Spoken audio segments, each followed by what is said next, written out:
because they're deceptive, right? Don't necessarily go off one serving size compared to one serving size. Go off the like the grams, the mass of this much gives me this many calories compared to the mass of this much gives me this many calories, and that's how you know, right, which one's better. So a lot of people think that eating healthy is going to get you weight loss, and that's you got to start off being like, hey, healthy and losing weight are independent items. You can eat healthy and gain weight. You can eat healthy and lose weight. They're not dependent on each other. So just get that out of it real quick. It's hard. So the what actually affects weight loss or weight gain or maintaining is going to be calories in versus calories out, and that's we break it up in different sections. Start with the calories in. Calories in is hard to do because it's hard to measure. It's hard to really understand how many calories you're intaking, just based on just the accuracy of the labels, the honesty of the companies that are packaging things. I'm sure most of them are pretty good. I would bet that there are some that are just completely like false, or they're just like not typed out correctly.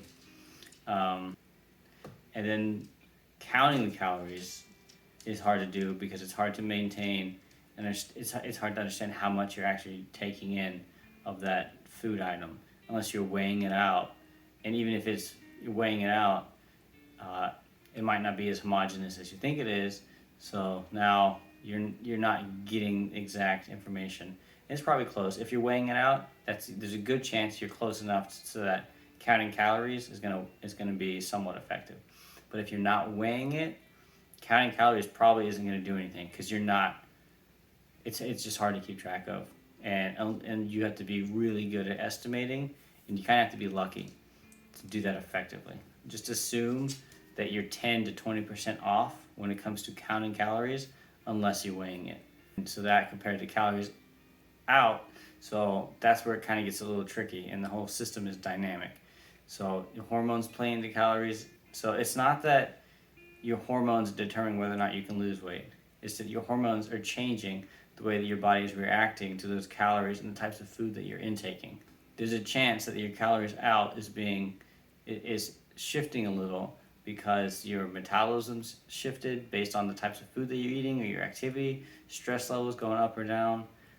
The temperature of the food that you are intaking is going to affect how much energy it takes to burn the calories.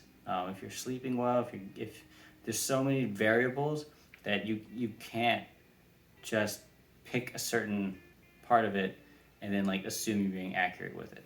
So overall, the net effect is going to be calories in versus calories out, and that's going to determine weight gain, weight loss. And then the hard part of measuring it is going to be the calorie output. So you can measure the input, right, with the scales, and you can get pretty close. The output is difficult because that's going to be very different for every person and how your body reacts to it. And it's not exact. And anyone who tells you it's exact, or those you do the calculators on the computer, it's close. It's a good estimate. It's a good range, but it's not exact. And if you want to use, and the problem that you run into is now you have a tolerance for calories in and you have a tolerance for calories out, and those are compounding on each other in a negative way, most likely, so that your results are going to be skewed based on what you think. So then you start thinking that your diet's not working when really you weren't on the right kind of diet. A lot of people also end up drinking a lot of their calories. So if that's something that you like, you don't want to shift what you're drinking, like you like sodas, you like alcohol, coffee, sweet tea, whatever it is. If you want to change your calories, then you have to switch it to the food, and that's harder to do. So I would suggest changing the drinks first and substituting them for something that's less calories. Even if it's not 0 calories or close to it, just less of it, right? Instead of having 3 sodas a day, switch to just 1, and then have water. Or switch to diet drinks. I mean, that's up to you. You don't need to put a bunch of cream in your coffee. Also assume that the labels at the restaurants, they're not going to be exact, like Starbucks. Not only do the Starbucks employees have to be like on point every time they make the drink and it's exact with their measurements, to get you that certain amount of calories, there's a good chance that how they measured it is a little off anyway. So I'd say that's probably 20 to 30% off based on what they're giving you. And then on top of that, if you want to compare what food you're eating and how it's going to change, like different foods have different thermic effects, right? So protein, it takes more energy to metabolize the like protein or something. So you have the thermic effect in that way. You burn more calories from eating different types of food. Again, it's still calories in versus calories out. It's just, it's hard to measure both of those. And that's where people have the hardest time. When you start getting on your diet or whatever you're going to do, be patient with it. You're going to have a shift within the first couple of days. It's kind of like if you're trying to lose weight, you're going to see an immediate loss of weight. It's going to be motivating, but it's also misleading, right? That change of weight is going to be indicative of the direction of weight loss or weight gain, but it's not going to be it. But it's not indicative of the pace that you're losing weight at. So a good healthy loss of weight is like maybe 1 pound to 2 pounds a week. Any more than that is pretty excessive. That's a significant diet because it's about 3,500 calories for a pound of fat that you'd have to lose before you can see that on the scale. And even your scale has tolerances. So good luck figuring out everything. So the best way to do it is how you feel. And then over time, you'll see larger changes in the scale if you use it, but you also will start to see the changes that you want to see. And I think that's probably more important than what's on the scale anyway. So feeling good, having enough energy to do what you want to do, but also seeing the results that you want to see, because that's what we're doing anyway, right? You're not getting into a competition for the scale. You're getting into a program that you want to get you to where you're looking your best. So that should be how you rate it, based on how you look. So just be patient, because it takes time for those things to change.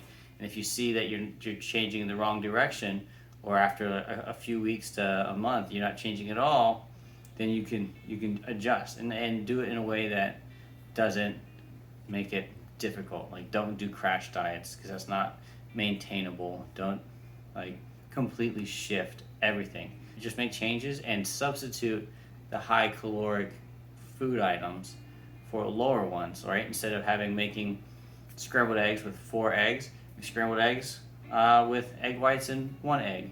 Like an egg has 75 calories in it. Egg white's about 25 calories for the same size. So now you've cut the calories down significantly just based on changing them out, and you still get the flavor of having the yolk in there, even if it's not as much. Or just cut out the egg yolk in general, and now you've had like a third of the calories just from that. You want to eat, obviously, fruits and vegetables. Some fruits are probably a little more high in calories than others, so you can look up whichever ones you like, and just, if you like it, use that. But pay attention to serving sizes, how much of it you're eating. Like, it's hard to overeat on fruit and vegetables unless you're just eating fruit the entire day. Then yeah, you can probably overeat, but it's, I would imagine, difficult to do. When it comes to like the proteins, go for the leaner stuff, right? It's an easy way to save on calories. So I have a thumb rule that I use that's been super effective these last few months, and I kind of got it from Greg Doucette's cookbook, and then I saw how he was making the meals and the concepts, and I only use a couple of his recipes, but the concept of it is obviously low calories and higher protein ratio. So what I do is I'll look at the calories and I'll compare it to the protein. I make sure that I get enough protein for the day that I'm trying to do, which is not a lot. And then I compare that to the calories, and I try to stay within like a 10-to-1 ratio. So like if it's 100 calories, I want it to have about 10 grams of protein. And and having that thumb rule, having that line in there, that it keeps me from overeating on things that I don't need. And because it's hard, because I have kids, so they want good tasting stuff. So like having that rule of thumb in there keeps me from eating a bunch of stuff that I don't need. That's the line that I draw. Also, I don't buy things that I know I don't need, which probably sucks for the kids, but I'll just buy them stuff that they like that I don't like. So I'm not tempted to eat it And if it's not in the house, I can't eat it because I know that I don't have the willpower to not eat a bag of chips. Like if it's there, I'm gonna eat it. So I just don't buy it. And then the last thing I want to touch on, if you feel like you're under eating, there's a good chance you're not under eating. There's probably more of a chance that you're not eating the things that you should be eating, or your activities are a little skewed. But if you, when you know you're under eating, it's because you don't have enough energy to do things that you should be doing that you normally do. It's not that you feel hungry. It's not necessarily that you have a headache, but the headache's probably a good symptom of it. If you don't have the energy to do the things you need to do, that's when you're like, hey, I probably need to eat more. But if it's just you being hungry, it's probably that you need to change certain things about what you're doing, not necessarily the calories, because those are different things. So the labels, if you go to the grocery store, let's say you want to get like popcorn. Like I eat a lot of popcorn. Yep, been influenced by Greg Doucette. So I eat a lot of popcorn. If you don't want to get the Smart Pop, which I recommend, because not only is it good, it's really low in calories. Just compare the labels. Like this brand is going to be different than this brand. This brand is going to have 30 less calories per serving than this one, so might as well. But also compare the grams that they're using as their serving size, because they're deceptive, right? Don't necessarily go off one serving size compared to one serving size. Go off like the grams, the mass of this much gives me this many calories compared to the mass of this much gives me this many calories, and that's how you know, right, which one's better. You cannot just go off like the parts of the label that they want you to read, because they know what they're doing and they make a lot of money doing it. So just pay attention to the specifics on that. And then I'll go over different diets later. I'll make different videos on it specifically, because this will take a really long time to do. And it's been difficult to cut it down into however long this is right now. So I'll have to do that separately. So subscribe and you'll see when those come out. And thanks for watching.